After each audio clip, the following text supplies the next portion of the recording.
for joining today.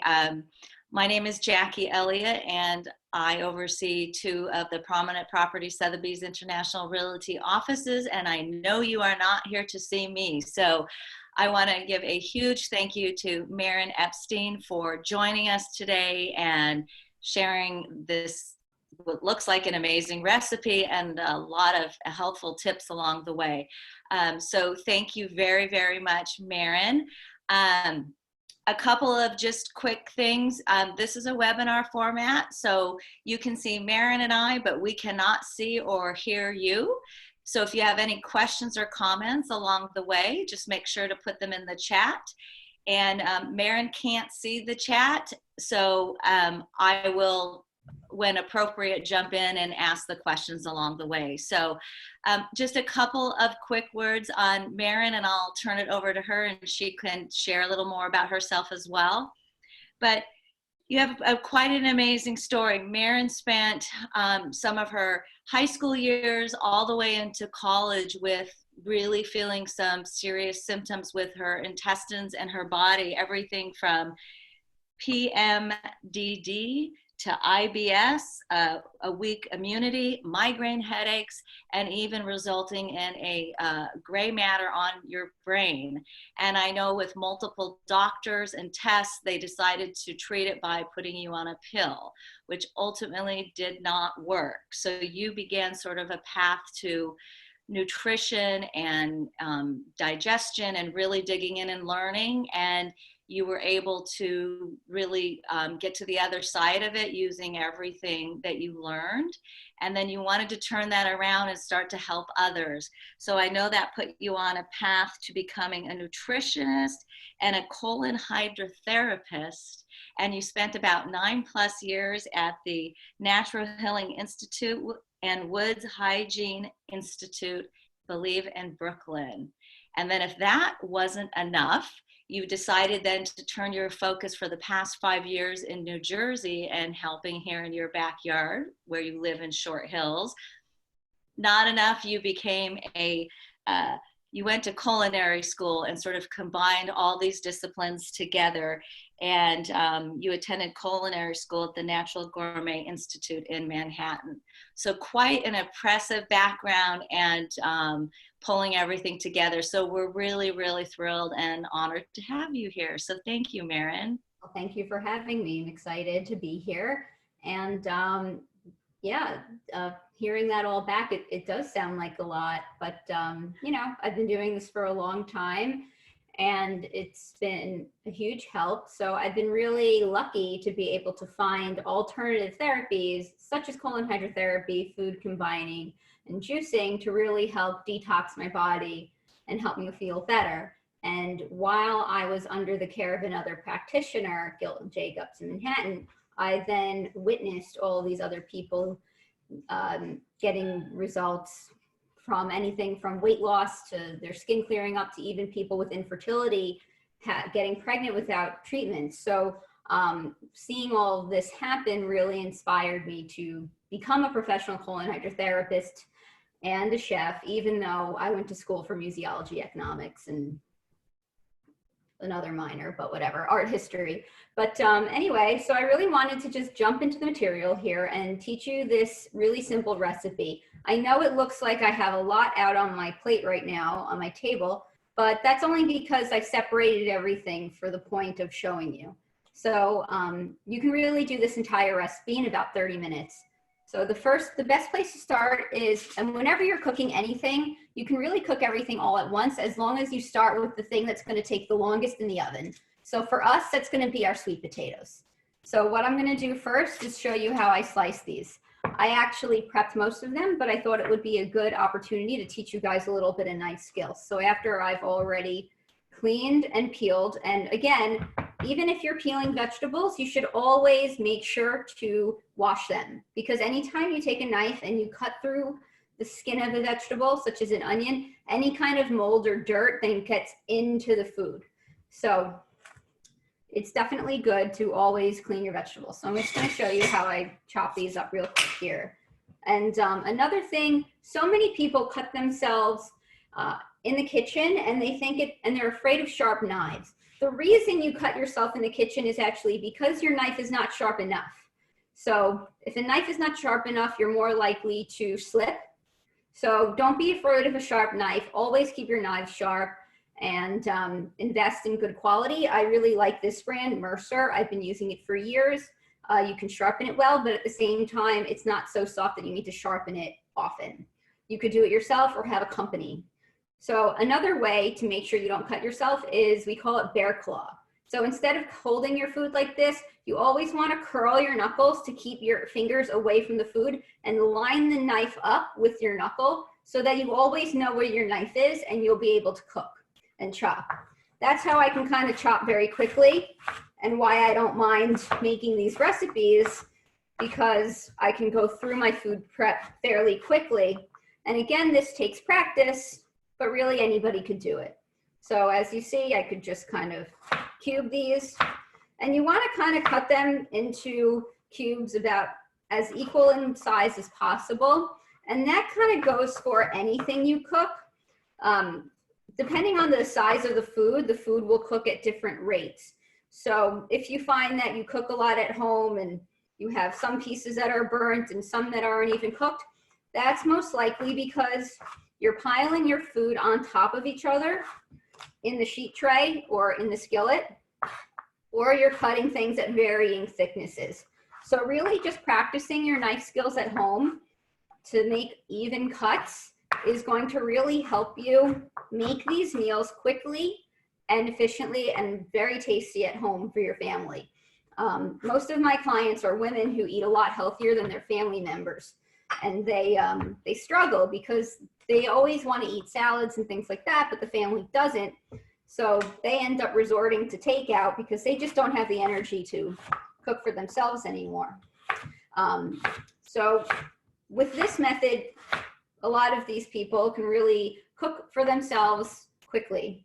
Another thing I really like about this recipe is that it's very versatile. So the version I'm making for you now is vegan, but it tastes great with chicken or fish. Tacos are a great vehicle to get any kind of produce or food into your diet, and it's fun for the whole family. So, you know, I'm making these vegan, but if you just grilled a piece of chicken, you would be able to, you know, get everybody involved, because, you know, the men like to eat meat, the women are all anti-sugar, plant-based, which I think is great, but, you know, a lot of us out here, we've moved from the city and we have families, so we need to really consider not just our own nutrition, but how we're feeding our family as well.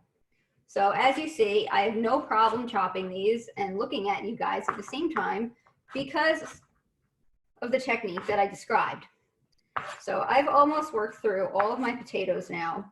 And then what I'm gonna do is put them in a bowl and combine them with 2 tablespoons of olive oil. Sorry, coconut oil.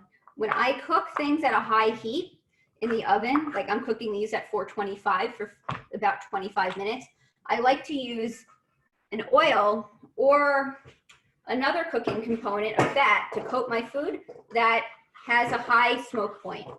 Everybody, even on TV, I'm not surprised, all the healthy, famous chefs, they cook with olive oil, which I think is a little crazy because it has a very low smoke point. So olive oil is actually a very healthy food, and it's filled with great fats for us. But when you heat it to a certain point, it denatures and ends up actually becoming a carcinogen. So it's very easy to avoid this by utilizing butter or anything like that. So basically, I need to go grab my oil. I left it over here, sorry. This is live.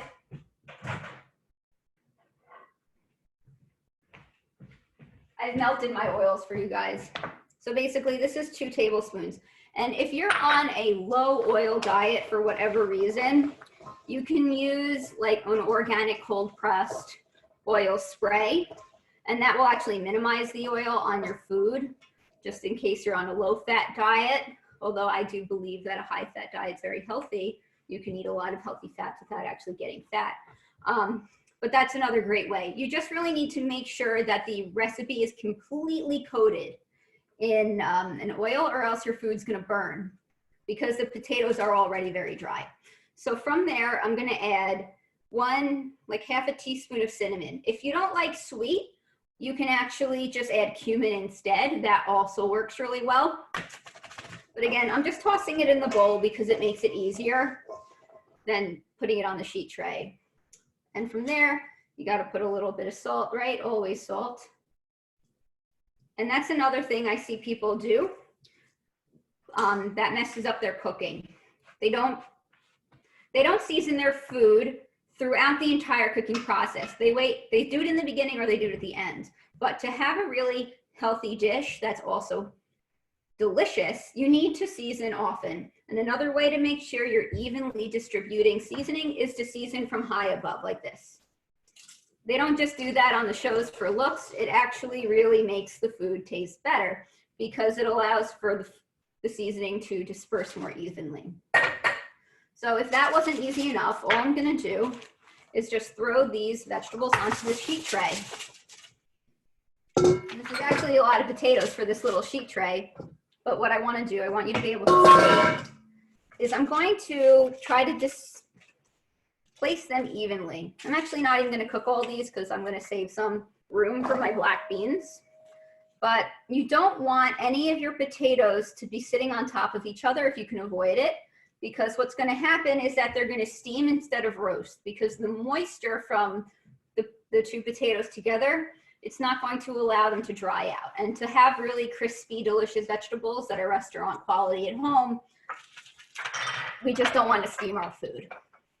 All right, so I'm just gonna pop these in and set a timer for 15 minutes. And now these potatoes are tricky. You might think that they're not done, but they cook very quickly from the bottom, and that's where they turn golden. So at the 15-minute mark, you really do want to flip them, or even sooner, because they'll trick you and you'll burn them. I mean, I've burned them many, many times, and it's my own recipe. So keep that in mind if you're following along with me at home. All right, so now we have that going. I'm gonna move on to my tomatillo salsa. Now this recipe wasn't given to you guys, but if you want it, I can forward it to you when I'm done. I just realized that we're gonna have a lot of time here with the potatoes getting ready. So I wanted to take that opportunity to show you guys how you can make a very delicious, simple salsa at home, and you don't have to use jarred. But at the same time, keep in mind that jarred salsas are one of the few foods that are processed that you can actually eat without having tons of additives and fillers into them, because vinegar is actually a natural preservative. So if you make any pickled vegetables at home or any salsas, they'll actually stay fresh in your refrigerator for a month. So I know that summer's coming up and everybody wants garnishes on their burgers. So you could actually just take a little bit of time to make some quick pickled onions, such as the ones I'm going to show you, or a salsa like this one, and just leave them in the back of the fridge. And that way, when the kids come home with guests or playmates or whatever, or you have impromptu dinner parties, you'll always have a little bit of something to make your meals extra special without having to put in a lot of effort. Sorry to interrupt. Because I know you can't see the chat. Yeah. There's a question. What temperature is the oven on for the potatoes? Oh, I'm sorry. The oven is 425. Okay, great. And then a few of you have asked if it's being recorded, and the answer is yes. Yeah. So okay. You guys will be able to watch this back, which is great because then I can post it. So the thing I'm going to make next is a tomatillo salsa. I've already gone ahead and broiled my tomatillos and I put them in this bowl. I couldn't do that with you guys on air because I only have one oven and they need to be on the broiler. So you can actually make this recipe with raw tomatillos if you want, or you could do it roasted. I like roasting them because it adds a little bit of extra flavor. And the way I do that is I turn on my broiler, which is the highest setting on your oven. It's about 500 degrees. And you place your rack to the highest level and you place your tomatillos in a sheet pan evenly. Let them broil for about 5 minutes until they're bleeding and blistered.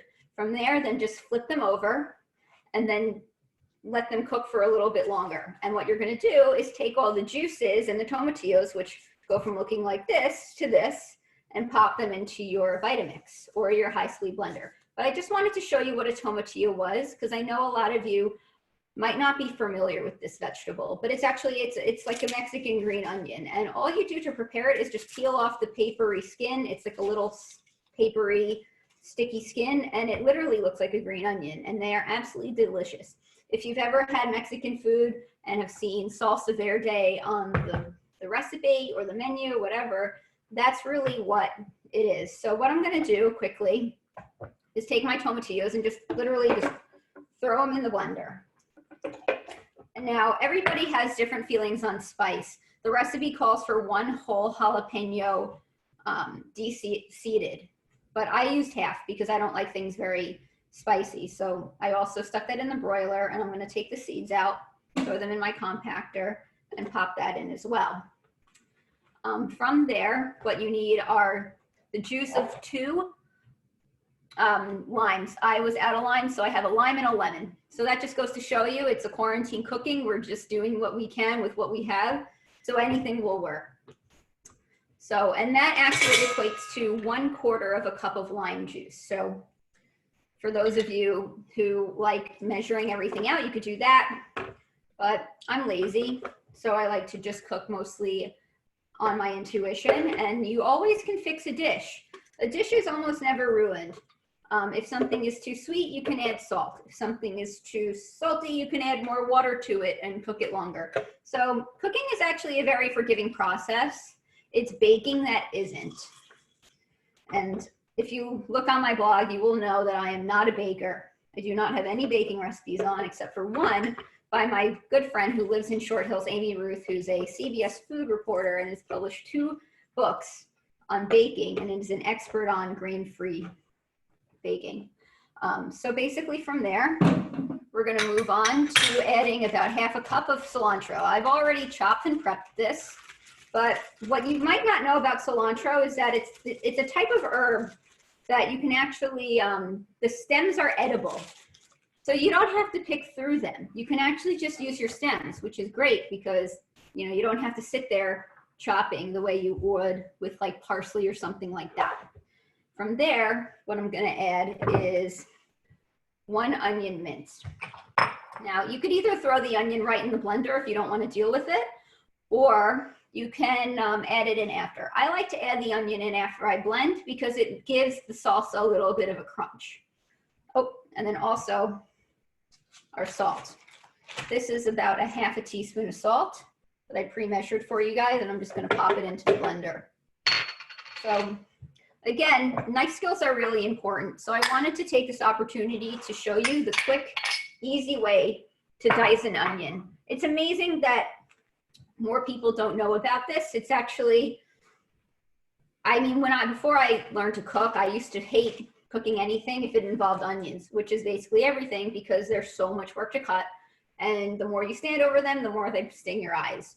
So if you can work through them pretty fast, then you might be a little bit more inclined to cook at home. So what I wanted to show you how I do it was you actually take the whole onion, and again, make sure you wash it first, slice off the stem end and leaving the root intact. That's the kind of nubby part. And that's because that's gonna keep your onion together while you slice and dice. So once you slice through the middle, through the nub part, you peel off the 2 top outer layers until you get to like the moist, juicy inside of the onion. You kind of just go through it that way. And you do that for both sides. If you're using a whole onion, this recipe only calls for 1/2, so I'm gonna use 1/2 of one and the rest of the onion for the next part of our recipe. So from there, once your board is nice and clean, you always wanna make sure you have a nice clean board to work on so that those little papery bits don't get stuck in your food, is you place your onion as so, with the root facing away from where you cut. So I'm right-handed, so the root is facing the left. And from there, you bring your board to the very edge and you hold the onion with the palm of your hand. And then you methodically slice 3 cuts through the entire onion as close to the root as you can. From there, you go through the top and you slice little keys, into the top of the onion. That way the whole thing is quartered and then the root ball is still holding it together. And from there, you use your bear claw hand position and you just chop right through and you have onions. perfectly diced, ready to be sauteed for soup, stews, stir fries, whatever you need. But this recipe actually calls for the onions to be minced.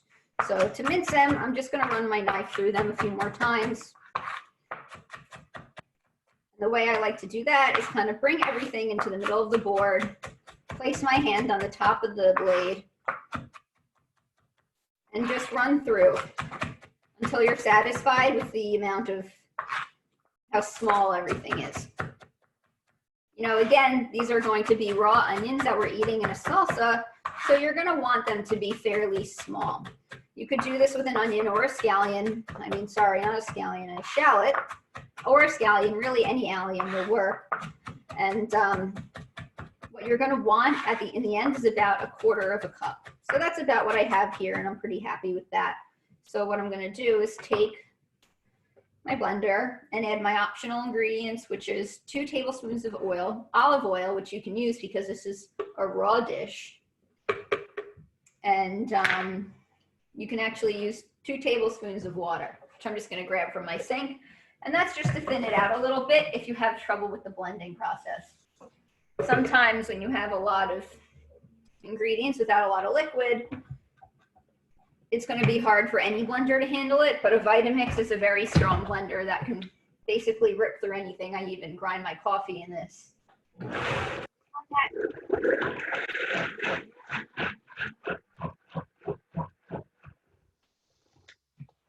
And it's done. I mean, how long did that take? Like 2 minutes? Anybody could do this. And then from there, we'll pour it out into a bowl. It is so good. My mom's here. She's like looking at this. She can't wait to eat it. And then you just stir in your onions. And here I just have a little offset spatula that I'm going to use. And I'm going to wait to try this with the tacos, but I wish you guys could get a better view of this, but it just looks amazing. And that's a lot of salsa. That would actually last you many meals, more than just the tacos. So it's a great thing to have on hand when you are entering into the summer. I mean, I know we're all at home, but hopefully when things calm down, we'll all be out using our grills. So I'm just going to clear out my board, and we're going to move on to the pickles.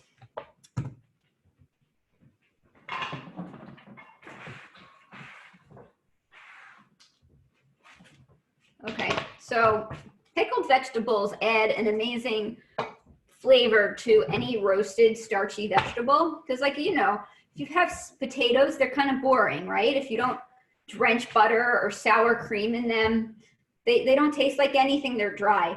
But adding something with a little bit of a tang is a great way to bump up the flavor of everyday average vegetables. The reason why I chose potatoes for this recipe was to basically show you how to use foods that last a long time.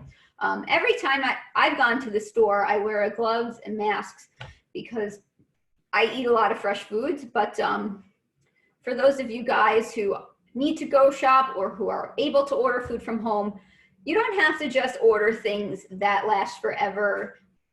The frozen vegetables, frozen meats, beans, you can still buy produce.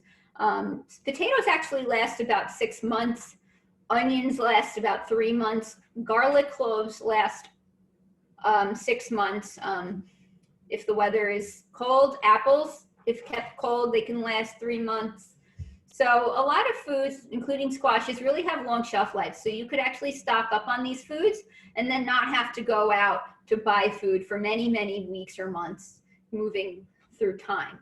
So just because we're all trying to limit how much time we're spending outside or at the store, we can still eat fresh food. So what I'm going to do is I'm using my small saucepan. This is a Le Creuset. It's cast iron. I absolutely love cast iron pots because they're indestructible. It's the only pot I have that my husband can't destroy. He destroys maybe like a lot of pots already. So, and they're also very easy to clean. So what I'm going to do is I'm going to take 1 cup of apple cider vinegar. If you don't have apple cider vinegar, don't worry. Any vinegar will do. You can use red wine vinegar, champagne vinegar, sherry, anything will actually make a really great quick pickle.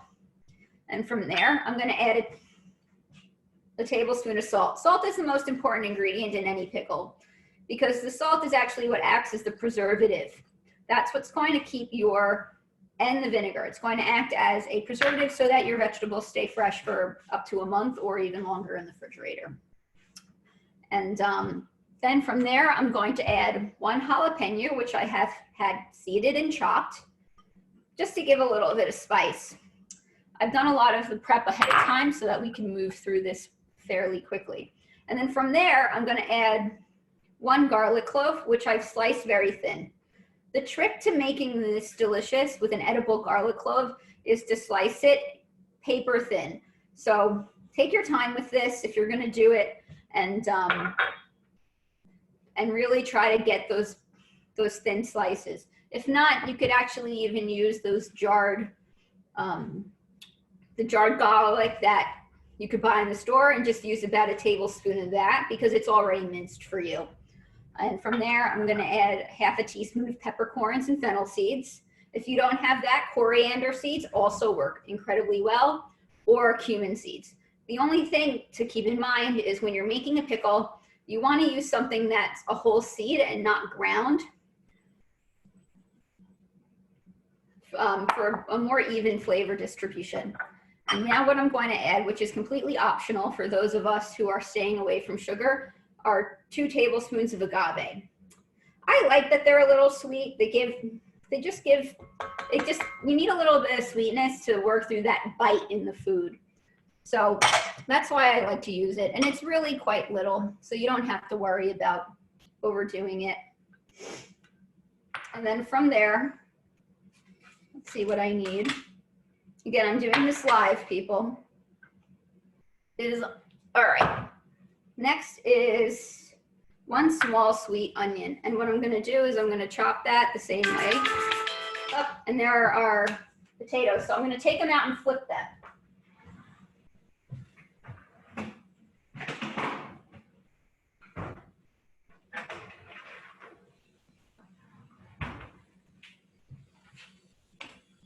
So as you can hear, they're sizzling and they're starting to look a little bit golden.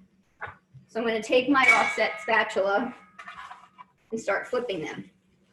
This is just to make sure they cook evenly. Although they look like they're just about done, they might need another 10 minutes. And since we're towards the end, that's when we're going to add our black beans. I've already soaked and washed these. I used boxed beans because I'm lazy. But you could totally use any beans that you like as long as they're prepped. And just mix them in. Again, make sure all of your ingredients are evenly spread out. And then pop that back in the oven for about another, I'm going to say 8 minutes because I don't want to burn them. Just enough time to get through our pickles. So let's set that timer. Okay, so back to where we were. We need 1 small white onion. This onion was pretty big, so I'm just going to use this onion as is. And again, if you don't have scallions, you can actually just use any onion. Any allium will taste exactly the same, so don't worry. And scallions don't last very long in the refrigerator, only about a week. So these onions that you can keep in your pantry last for, as I said, up to 3 to 6 months, depending on how cold it is and how much moisture there is in the air. And what I'm doing is I'm just slicing these saute style, which basically means with the grain. So you know the onion has a grain, the way like rings in a tree. So I'm just slicing them along the lines. And again, the thinner they are, the more delicious. And I'm just going to put some of them in there. And then for the star of our show, our scallions. I've already chopped a few here just so that you guys don't have to watch me chopping so much. But the smaller you make them, the better. I mean, just think about how you would want your scallions to look on a dish, like a burger or a taco. How about that? And then I'm just going to slice through the rest of these, again, showing you a little bit of knife skills, clearing this off my plate. So basically, I'm just going to line them all up. fold them together with a bear claw, and then quickly run my knife through while keeping them as thin as I can.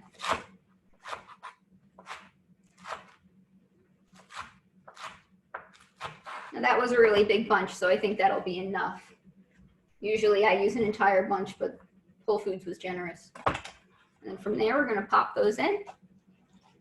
Give everything a nice mix, and then we're just gonna heat it on the stove for about 10 minutes. You just wanna kind of heat the water so that the salt melts. Once the salt dissolves, we're gonna take the onions and pour them into a jar to keep. If you don't even want to do this, you could just put some hot water up on your kettle, and when it boils, you could pour it over your ingredients right in the jar, and that'll work fine, as long as your jar is heat safe.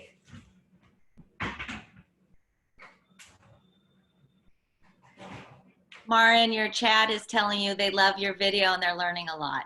Oh, great. Well, I'm so glad.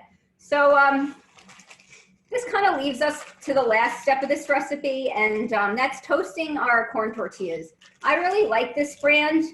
It's the only one I've been able to find locally, Mi Rancho. I'll hold it up so you can see it.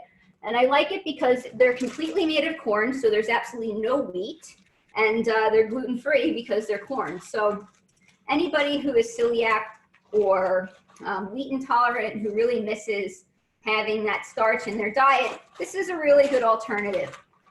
But to be honest, they taste pretty terrible if they're not toasted. So I always like to toast mine. You can toast them in a few different ways. You can just put, the safe way is to put them in your toaster oven, and the same way you would toast. I put them on about medium, and that just gives them a little bit of a crispy edge. But the way I like to toast them is on an open flame. So what you do is you just turn on your burner and place them right on for about 30 seconds each side. When you start to see the skin blacken, you flip it over, and it just really elevates the dish. So I'm just gonna do that for you right here.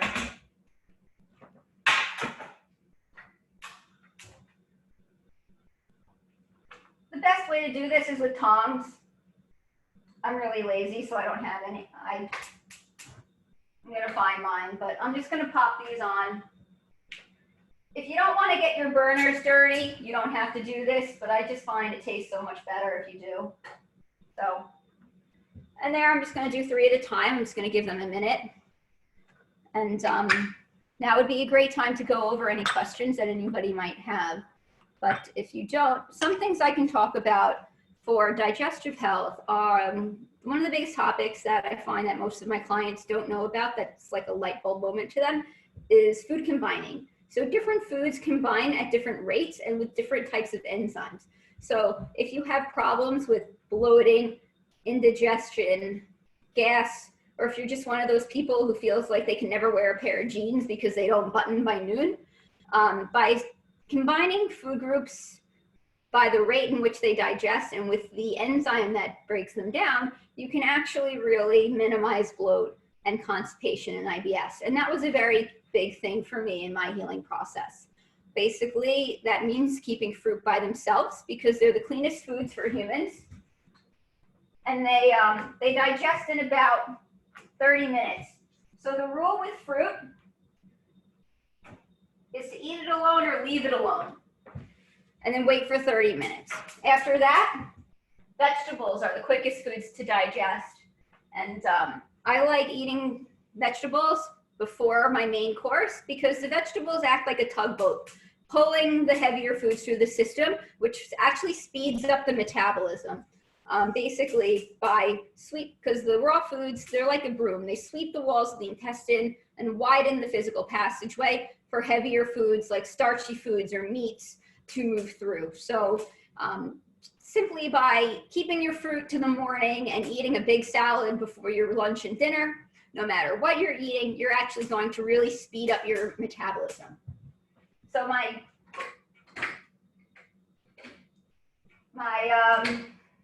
Hey, Marin, I'm just jumping in.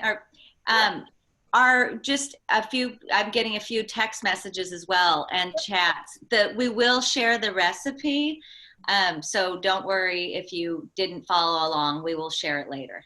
Oh yeah, and all these recipes are on my blog, Eating Works, www.eatingworks.com, and I'm constantly updating recipes, making new ones, and all of them are designed for healthy digestion and increasing the metabolism and to help improve inflammation, because the basis of my work is to treat autoimmune disease, degenerative disease, what I call third world diseases, which are diseases of accumulation, like heart disease, diabetes. These are diseases we get from excess. So these meals are really designed to eliminate inflammation in the gut. And when the gut actually heals, it allows the rest of our body to heal, because a majority of our immune system actually lives on the gut lining. So if our gut lining is compromised, then foreign pathogens can actually get into our bloodstream. And from there, they hitch a ride on our bloodstream to move around the whole body and kind of make homes in other places. So by eliminating inflammation and having a better digestive system, you'll be surprised that instead you won't bloat, but you'll also may see results such as decreased chronic pain from arthritis, or if you had an old injury that didn't seem to be healing, it might get better. Your skin might improve. And that's where I really love this work, because I work with colons and the digestive system, but it's really fun to see how it affects other areas of people's lives. All right, so that's our potato.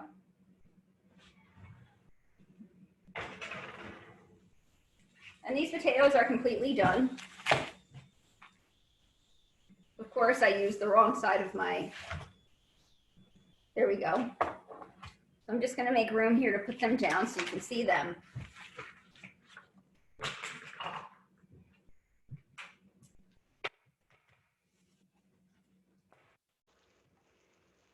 Oh, and our pickles are done.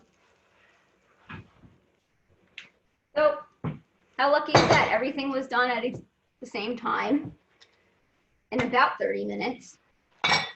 And then what you're going to do is just assemble your tacos. Let's just get right to the fun part. The assembly is easy. It's actually fun. You could set this up in stations for your kids and your husband, so all the picky people can just pick what they like. And I would add a little bit of chicken or something like that to make everybody happy. So you just take your charred taco, take a little bit of the beans and sweet potatoes. And again, this would taste pretty boring without flavor. So I'm going to take a generous dollop of my salsa and a few of my pickles. And there you really have a beautiful dish. And you could just fold that over and eat it. And again, for those of you who are really even limiting any kind of starch due to candida infections, or if you're trying to lose weight, you can just put this on a collard wrap. I buy the box lettuce from Gotham Greens. They have a Go Tropical brand type of lettuce, and the leaves are about the size of my hand. So you could actually just put this in a lettuce wrap and make it even healthier than it already is. So I'm just going to give it a try.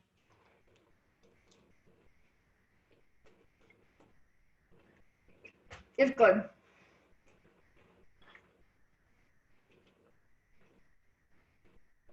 Pardon my chewing.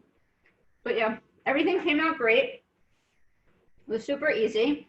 And the best part about this is that this all stays really good. So you can actually put this in your fridge for the entire week and you'll be all set. So that's everything on my list today. If anybody has any questions, I'm happy to answer them. And if not, then I'll turn it over to Jackie.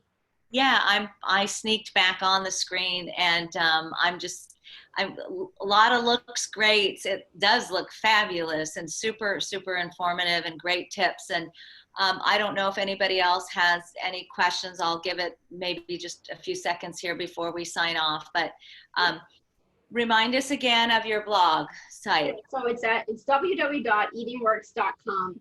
And you'll see it when I send out emails. And again, I'm local, so I do cooking classes, nutritional consultations, and a majority of my practice here is colon hydrotherapy. So if anybody has questions about those things, I'd be happy to talk to you about them. And I'm just very honored to be able to give something back to the community and partner with Sotheby's and have, have something fun for us in this really hard time.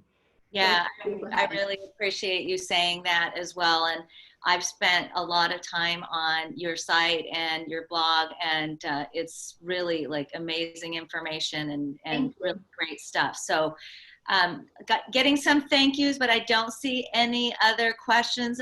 Like I said, we'll share the recording and obviously the recipe. So, thank you so much. Yeah, Be thank you. All right. safe and well. Thanks, Maren. Thank you. Everybody have a great week. Thanks for having me. Thanks. Bye. Bye.